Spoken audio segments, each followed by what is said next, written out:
pag-uwi nyo sa bahay, tingnan nyo yung inyong mga bill. May usong-uso yung bill ng Meralco eh. Pero hindi ko nakikita dinidiscuss nila ito. One of the objections ko dyan sa VAT na ito, tingnan nyo yung systems losses ninyo. Meron daw may item dyan, systems losses. Sa systems losses, ito yung mga kuryente hindi nyo ginamit. Mga nawawala sa kawat o kaya ninanakaw ng kuryente. Jumper. Tingnan ninyo, tayo nagbabayad doon yung mga ninakaw ng kuryente. Pero tingnan nyo, yung ninakaw na kuryente sa inyo, may VAT. Ninakawan ka na, tinax ka pa. Di ba? So, nakakita ka na gano'n. Di ba?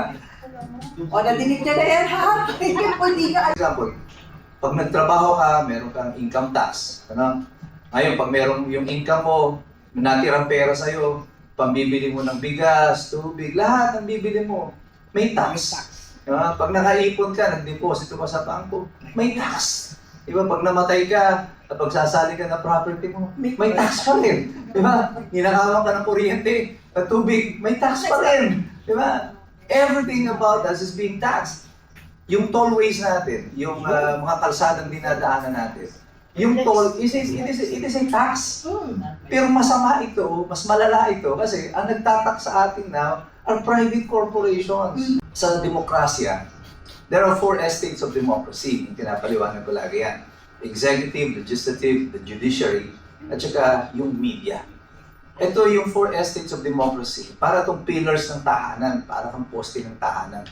Kailangan mo yung 4 na pillars na yan para manatili yung kalayaan, yung demokrasya.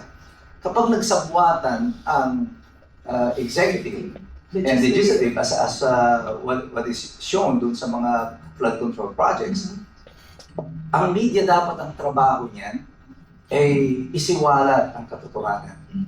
Pero kapag ang media naging kasabwat ng tatlo, iba ka na, natitira mo na lang pillar mo is the judiciary. Buti na lang may Supreme Court pa tayo na kahit pa paano ay independent pa.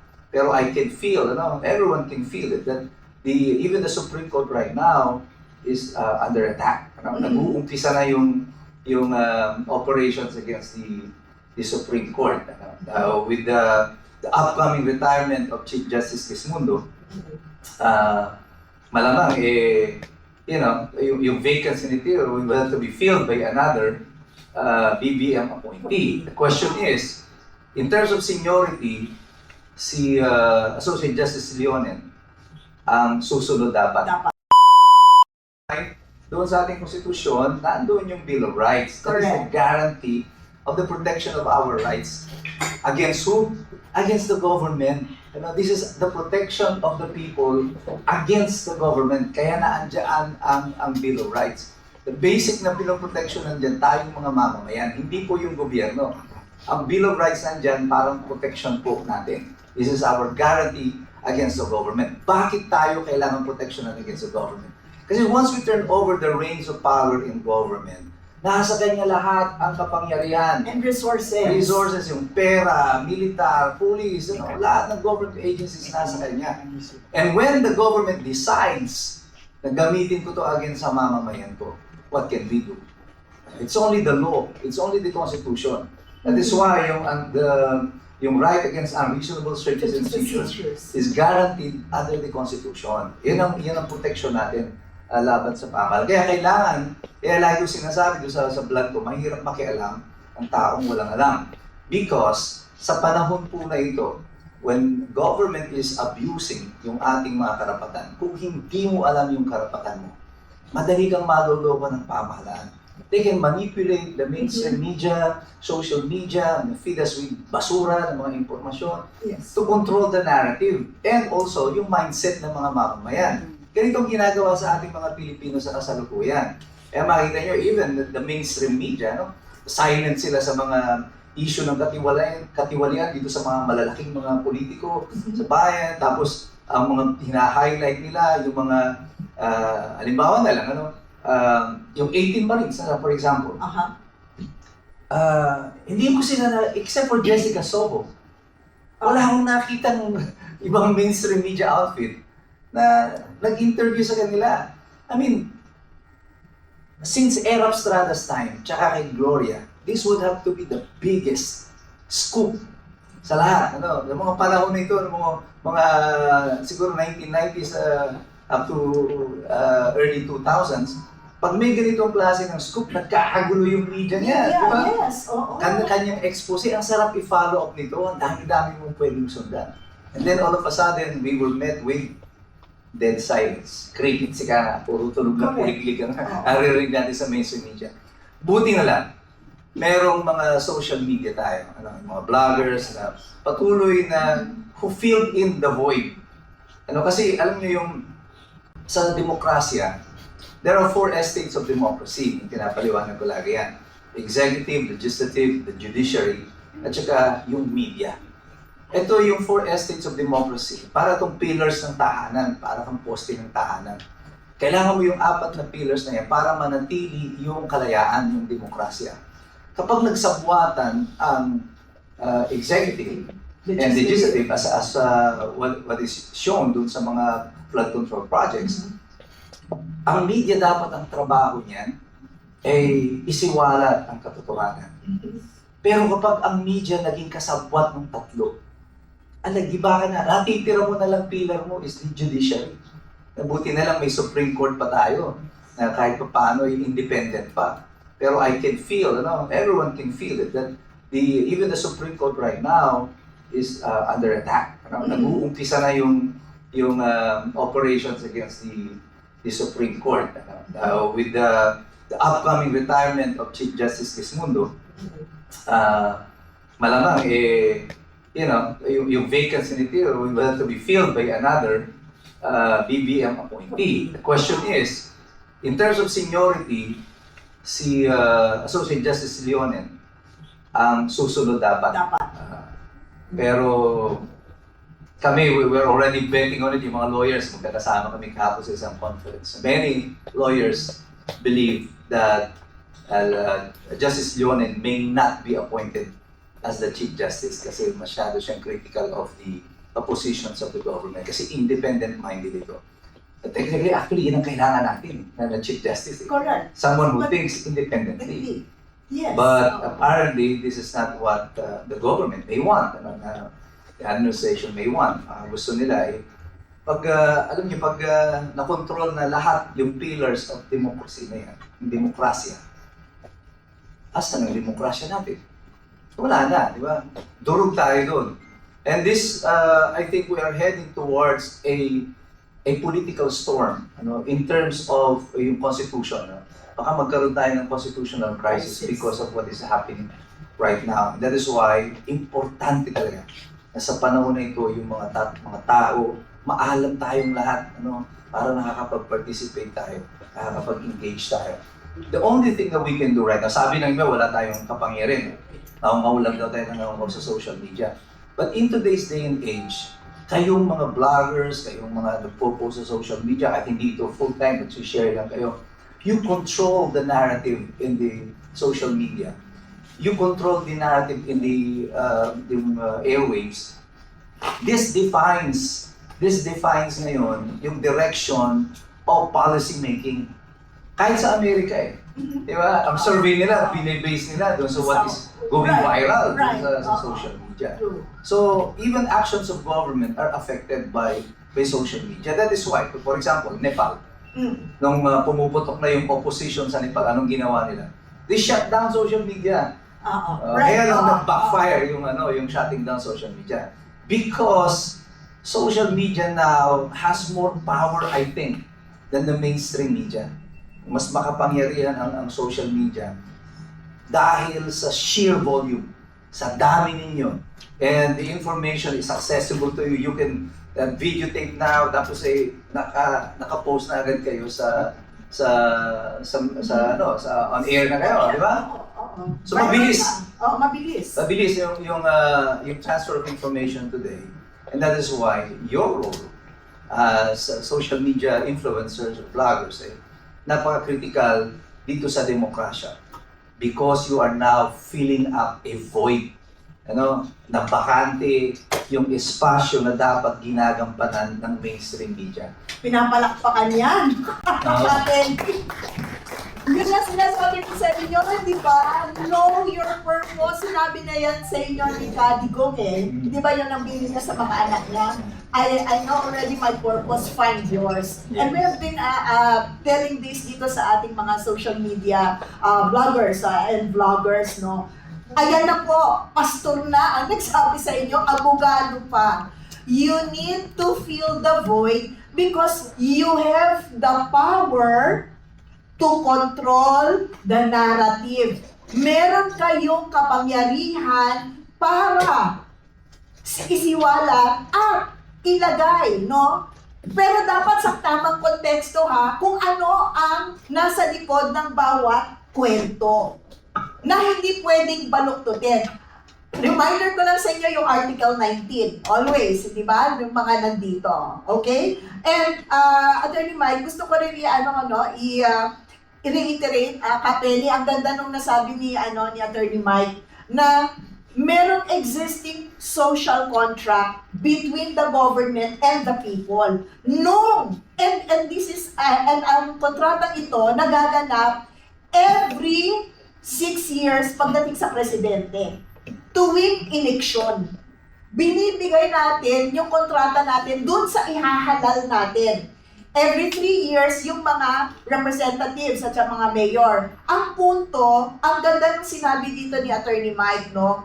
Once we give the reins of power and authority to that government, to our government, sila ay may duty sa atin na alagaan tayo, na hindi napastanganin ang ating karapatan. That is the social contract.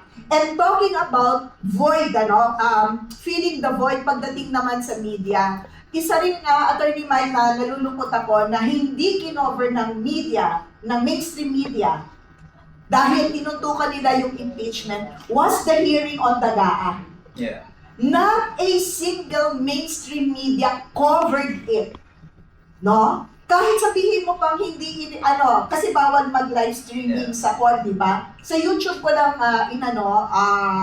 sinubaybayan. Pero usually, ang naobserbahan ko doon, pag mainstream media ang magko-cover, so, sila, kahit meron silang anchor, no? Pag habang nagla-live yung Supreme Court, susubaybayan nila, and then in between, they could discuss. Yeah. But this time, wala. Lahat nakatutok doon sa impeachment ni VP. Kaya, sabi nga, pasalamat din kami doon sa mga vloggers na nag-cover nitong sa nung hearing ng Supreme Court on the 2023 and 2024-2025 GAA.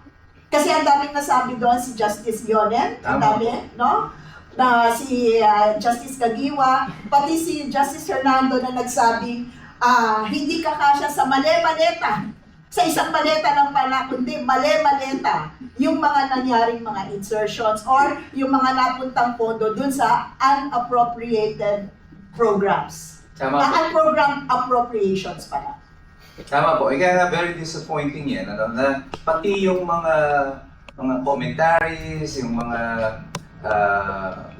big name media personalities, wala man lang follow interviewing this, despite of the fact na punong-puno ng sustansya, ang dami na makukuha doon sa Supreme Court deliberation, doon sa GAA, ang daming lumabas doon ng mga katotohanan, lalo alam na natin ito, but now, they can no longer deny it was established, sila may pangandaman, they were the ones approving yung mga releases daw, even without the authority of the president. And nagko-coincide ito with yung kwento ng 18 Marines, nila Zaldico.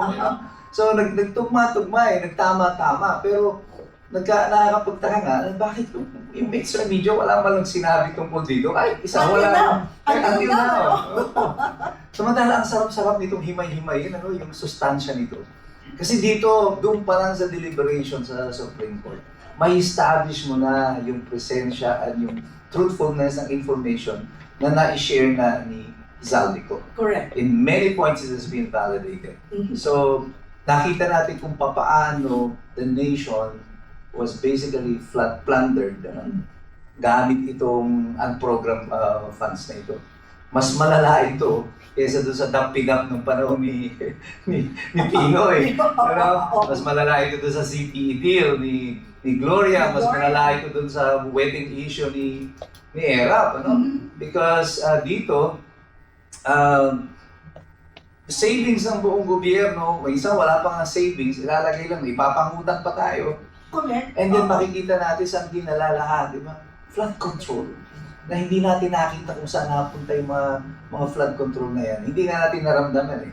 And programmed yan, ha? Yung flood control daw ay unprogrammed. Eh, dito na pinakita na ng Supreme Court yung how ridiculous the situation is. Na uunahin mo yung unprogrammed kaysa doon sa program funds. Tapos, take it with the decision on PhilHealth also, na inutusan sila na isauli yung pera kasi malinaw na wala silang karapatang kunin yung savings ng PhilHealth. And yet, binigay nila, kinuha ng national government at pinamudmud bilang mga flood control projects sa kung sino-sino mga congressman. May balita ko ba kayo kung naibalik na yung 60 billion? Di ba last year may utos? May Balik utos. na isama sa budget ng 2026. Ang utos ng Supreme Court is to return. To return. Okay? Ang ginawa ng gobyerno is not to return. Tuwang-tuwa pa silang inaanunsyo. Hindi nga namin basta in-return. Replenish namin. They change the term to replenish. Pero pag sinanong replenish, alam yung ginawa sa atin? Kinuha nila yung pera ng PhilHealth. Tapos sabi ng Supreme Court, isolin niyo yung pera. Ang ginawa nila, doon sa GAA, isinama nila yung pag-isasuoling pera sa PhilHealth. So, ibig sabihin nun, sa atin di kukunin yung papansoli doon sa PhilHealth because it will be taken out of the budget. Oo. Kasi, wala na yung pera. Remember, sabi ni Ralph Recto, yun daw pera na yan ng mga agency sa kagaya ng PhilHealth, natutulog lang naman daw. So, pwede pa natin gamitin sa iba. Okay ngayon, nagagamitin na natin. Anong gagawin mo? May sorry mo pa ba? Wala na, nalusaw na eh. Ando nasa flood control eh. Hindi naman self-sustaining yung mga projects na pinaglagyan mo yan na pwedeng magkakaroon ng return of investment. So nasunog na yung pera. So what do they do now? Kasi inutos ng Korte Suprema, tayo na naman magbabayad. Diba? Dagdag na naman yung contribution, dagdag buwis naman. I think we are the most taxed nation in Southeast Asia. Or probably in Asia. Tayo pinakamataas na buwis na pinagbabayaran mula lahat ng ating kilos, sa ating galaw, di ba? Lahat yan binubuwisan. At lahat ng expenses na yun ng gobyerno sa ating kukunin, pambayad ng utang, pati pambayad ng mga ninakaw. This is ridiculous. Ano? Ito na lang, noong ko pa sinasabi ito, pag uwi nyo sa bahay, tingnan nyo yung inyong mga bill. May usong-uso yung bill ng Meralco eh. Pero hindi ko nakikita dinidiscuss nila ito. One of the objections ko dyan sa VAT na ito, tingnan nyo yung systems losses ninyo. Meron doon may item dyan, systems losses. Sa systems losses, ito yung mga kuryente hindi nyo ginamit. Mga nawawala sa kawat o kaya ninanakaw ng kuryente. Jumper. Tignan ninyo, tayo nagbabayad doon yung mga ninakaw ng kuryente. Pero tignan nyo, yung ninakaw na kuryente sa inyo, may VAT. Ninakawan ka na, tinax ka pa. Di ba? So nakakita na gano'n. Di ba? O, nadinig niya na yan, ha? Hindi ka Alam mo, Attorney Yvette, tinatarantado tayo nito. Yes. Sa totoo lang, yung kaninang sinabi niya at nabanggit, sa mga nakarinig, spread the word. Kasi iba to. Kasi saan ka nakakita? Binaluktot na yung batas, hindi pa kinalala yung proseso at ang protocol kung ano man. Pero pagdating sa mga batuhan ng pera at solusyon, agad-agad kaya pala. Bakit hanggang ngayon? Ang dami pa rin nagugutom. Bakit nalulubog pa rin sa bahay? Pwede naman pala may power sila to do that. Yes. Na on the spot, pwede pala nilang gawin yun. Pero, kapag inalam mo yung katotohanan, labag pa rin sa batas ang mangialam ng pera sa bawat kung saan ito nakatalaga. Hindi mo ito basta-basta pwedeng ilagay at gawing para palalabasin mo pa, maging thankful sila dahil ginawan mo ng solusyon. Di ba? Kaya, ito ay napakalinaw na for me, and I know kayo rin po, kasi pare-parehas tayo ng kababae. Yes. nakikita ko siguro tama yung terminong ginamit dito ni Kakora, Kidote. Yun. Eksaktong-eksakto ang termino sa mga narinig natin ngayong araw na ginagahasa, pinagsasamantalahan ang ating pong bansa. Yes, sindikato naman, sindikato. Ituloy mo pa nga kasi ang dami pong kahindik-hindik na mga sinasabi ngayon ni Atty. Operario that the Filipino people should know. Kasi, ang mahirap kasi, patay ang katotohanan sa media and yung mga social media bloggers, content creator na nagsasabi ng totoo para magising ang mga Pilipino, nawawala yung mga ano nila, nahahack, nasususpende. Nare-report. Kaya nga sabi ni attorney kanina narinig ko, yung freedom, pag binigay sa inyong laya, samantalahin nyo dahil di yan magtatagal sa mga panahon ito, nakaposas na yung lahat. Pero it will not stop us kasi pag huminto tayo, sino ang magpapakalat at magpapaalam at magpapatuloy? Paano na ang Pilipinas? Hanggang may naninindigan sa ating bayan, suportahan natin. Basta doon lang tayo sa tama. Pero mas malalakbang sa tubig. Meron pa pala sa tubig. Attorney, Malalaking alam tubig. niyo yun. Nasyak ako sa Meralco eh. Opo, ganun din ang ano Dahil yan. ang tubig, natural resources. Opo. Ang natatandaan nyo noon, si PRRD, nung ayaw magbayad nitong Maynila Yes. noon sa gobyerno. Ang sabi ni PRRD sa kanila, pag di kayo nagbayad, bukas take over namin yung operation ng Maynila. Back to the goal. Attorney Mike, anong may basihan yan eh. Di ba? Oh, yes, yes. Abogado si Cadigong. Yes, Tama? sir. Okay. Kasi di- Ano ang justification para mag-take over ang government? Utilities kasi yan eh. Yes. Basic rights ang mga utilities. At ang among the powers of the executive na presidente is to take over yung mga utilities in times of national emergencies o kung hindi maka-fulfill yung ahensya o yung negosyo na binigyan ng prangkisa. Yes. Yung kasi prangkisa lang yan, hindi mo karapatan yan. This is a privilege Privilege. granted to you by government. Nung hindi sila makabayad sa gobyerno, ayaw nilang bayaran ng gobyerno, dami-dami lang excuse. Sabi ni Digong, you pay up or you shut up, di ba? Pagbayad kayo, kung sasarado ko yan, mag-take over kami. O di kinabukasan, nagbayad sila. So it takes political will to protect the people. Ano? Right, yeah. Kasi hinayaan mo to sa mga negosyante, ang mindset ng negosyante, negosyo. Diba? Ito, national wealth ito eh. Hindi naman kanila yung tubig eh. It belongs to the people. It belongs to the republic. Nangangasiwa lang sila. Nakakasiwa ka And lang. it is a privilege, Yeah, correct? Ano? exactly. Hindi yan right, hindi mo yan wala nang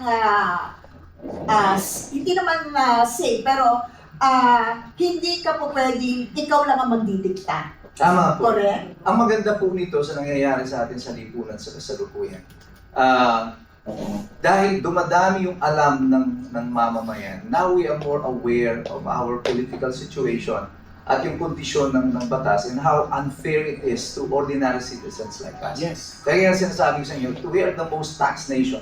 For example, pag nagtrabaho ka, meron kang income tax. Ano?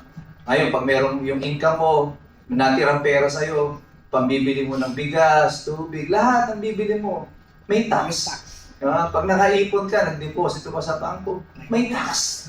Diba? Pag namatay ka, at pagsasali ka na property mo, may tax pa rin. Diba? Ninakawan ka ng kuryente, at tubig, may tax pa rin. Diba? Everything about us is being taxed. Yung tollways natin, yung mga kalsadang dinadaanan natin, yung toll, it is a tax. Pero masama ito, mas malala ito, kasi ang nagtatax sa atin now are private corporations. And this is so disadvantageous to us, disadvantageous to us. For example, SETEX na, yung isa sa pinakabago nating ginawa. The government spent about 32 billion pesos to construct itong SETEX ito. Tapos eventually tinurn over sa private corporation for a measly sum, I think of about mga 3 billion pesos. Tapos sila na mangungulekta. Tapos maintenance lang ang gagawin nila. Makita mo yung disparity nun. Tapos tayo ngayon ang magbabayad araw-araw ng buwis. yung ako ngayon, from Manila going to Bataan, ano? Almost 700 na yung one way ko na total, ano? From Bukawi all the way to Dinalupihan. So, gano'n siya kamahal. So, 2 ways mo, 1,400, di ba? And paano, alam nyo sa Pilipinas, for example, ano, isa tayo sa pinakamataas ng cost ng products. You know, bakit tumataas ang presyo natin? Logistics. Correct. Kasi yung cost of transporting goods sa atin, masyadong mahal. Samantalang sa mga neighboring countries natin, sa Vietnam, sa Thailand, kung meron mang toll, very minimal yung charges nila. Dito kasi sa atin, binigay natin sa mga private corporations yung management nito ng ating mga roads, naging private infrastructure. Pero supposedly, under the concept of the social contract theory, sinasabi ko kanina, nagbabayad tayo ng buwis sa pamahalaan para you build roads, you build bridges, di ba? Pero, manage it. And eventually, pagka-build nila, ito-turn over sa private corporations. Na lalong yung mayaman dahil dito, tayo ang nagbabayad ng lahat ito. So ano pang silbi ng pamahalaan kung lahat pala i-turn over natin sa mga pribadong korporasyon? That is why in the Philippines, ito yung sinasabi ko na meron tayong mga oligarchies na na-create. Payaman sila ng payaman. Makikita mo yung malalaking korporasyon are owning large parcels of land sa mga probinsya. Halos yung mga coastal areas, yung mga airports, isang kumpanya na lang nag-ooperate dito lahat. And we are creating tremendous wealth imbalance. At saka yung so much power reserved to one particular group of people. Correct. Na sila na ang nagko-control pati ng pamahalaan sa likod ng eksena. Yan ang masama doon. Private government naman I guess, Yes. Attorney Mike, kasi yun nga, Kapeli, kaya nga napaka-thankful ako, we have a resource person as Attorney Mike Operario, na dahil sa kahirapan ng buhay natin ngayon, at kung ano-ano ang mga binibigay sa atin ng mainstream media, na tungkol lahat dyan sa impeachment ni VP Sara, hindi na nakakalimutan na natin itong mga bagay na sinasabi ni Attorney Mike, na in fact, yun ang dahilan bakit tinayo ang PDP laban, itong partido, dahil ayaw natin ng dinodominate tayo hindi lang ng mga banyaga, kundi ng mga kapwa nating Pilipino. At yun ay naging, hindi masyadong naging maganda rin, ang naging relasyon ni President Duterte doon sa mga oligarko. And sad to say na sana nakikita ito ng mga kawani ngayon ng gobyerno. Go back to the social contract theory. Ang protektahan nyo taong bayan. Hindi yung interest. Anyway, yan, na sila, di ba? Secured na sila. Mayayaman na yung mga yan. But the imbalance at yung disparity, yung lawak, ng yaman, dun sa talagang iilan lamang na may kapangyarihang mag-control ng ating mga negosyo versus yung mga nasa middle class, at saka yung mga maliliit na negosyante natin. Yun po ang itinuturo sa atin at ipinapaliwanag sa atin ni Attorney Mike na tayo ay nagpapasalamat dahil ngayong umaga nakatulong siya. Attorney, gusto ko lang pong dugtungan pa yung katanungan kasi bilang Pilipino, gusto ko rin pong malaman kung dahil po sa sinabi nyo kanina na ang nagparaya dyan at nagbigay ng kumpas upang bigyan sila ng kapangyarihan na sila na yung magpatakbo ay ang gobyerno. Tama? Sa ganun pong status, pwede rin pong yan baguhin din po ng gobyerno. Tama. So ano po yung parang nagiging reservation? Why? Kasi nanginayang po ako yung umpisa na po ni tatay ni PRRD yan before. Talagang pikit mata, talagang may tawag sa ganun parang ang lumaban sa hindi mo pwedeng labanan. Suntok sa buwan ang ginawa. Pero dahil po sa kanya pong political, yung kanya pong gusto talaga mabago, tinanggap niya lahat ng batikos. Kasi talagang nilabanan niyang lahat. Kaya nga po, naging maganda ang pag-usad ng ating ekonomiya before. Ngayon, kung kaya naman pala ng dating PRRD, bakit hindi natin gawan or para matapos na po yung gulo sa Pilipinas at hindi na po talaga maghirap ang mga Pilipino na magpahanggang ngayon nagdurusa, puro pangako bago magkampanya or bago mag-eleksyon. Pero pag naupo na, mas lumalawak ang kanila pong power and authority. At andyan na naman yung mga pang-aabuso. Meron pa po bang paraan? Total, sila naman po pala yung nagbigay ng daan para ang magpatakbo nito ay mga kumpanyang malalaki na lalong lumalaki. Tapos maya-maya may binabayaran pa rin pa tayo at mas lalong lumalaki. Pero yung pabango nila sa publiko, parang as if kala mo, napakapalad natin. Parang ang ganda, naging organisado. Ang Maynilad, ang Meralco. Pero yung pala, meron pang patong na, sabi, may pagbalik daw ng pera dahil may mga sumobrang mga Subsidy. Oo, tapos wala naman pala. Puro pangako na laging napapako. Kaya nga, di ba sa salitang kalye, ulitin ko lagi kung binabanggit yan dito, ang ginagawa sa ating mga Pilipino, pinangakuan ka na. Gusto mo pang matupad. Talaga ang spoiled brat natin, no? Dapat, kapag alam nating palpak na, dapat ipagsigawan natin. Manawagan tayo, uy, huwag kayong maniwala, hindi yung totoo dahil wala pa naman nagkakatotoo sa mga sinasabi niyan. Attorney, I just want you na bigyan niyo ng linaw yung tungkol dyan. Pwede pa bang mabago yan sa isang kumpas lang ng pinakamataas na tao sa Pilipinas? Pwede. It can happen, it will take a process. Pero ang importante talaga dito is strong political leadership. No? Political will ang kailangan mo dito.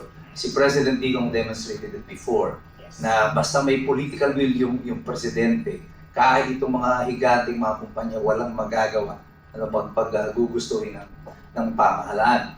Ang inano natin, meron bang what is wrong, bakit patuloy itong nangyayari dito sa ating bansa for so many decades. Kailangan aralin mo ito, paano nangyari ito since 1986. Ako I had the privilege of serving under Cory Aquino. Opo, ganun na ako katanda. Inabot ko pa, Presidente, first job ko po ito sa Malacanang sa Presidential Management Staff. Nakita ko yung proseso ng pag-evolve ng pamahalaan natin. We were at a high in 1986. Nakala natin mayroong utopia na tayo, mababago na lahat yung pamahalaan. Only to find out, 2 years later, after EDSA Revolution, unti-unting nagbalikan din yung mga old powers, sila mga crony ng mga Marcoses, yung mga dating mga political families that were there before, eventually nabalik uli sa kapangyarihan. And slowly, nag-evolve ang pamahalaan natin, nag-rise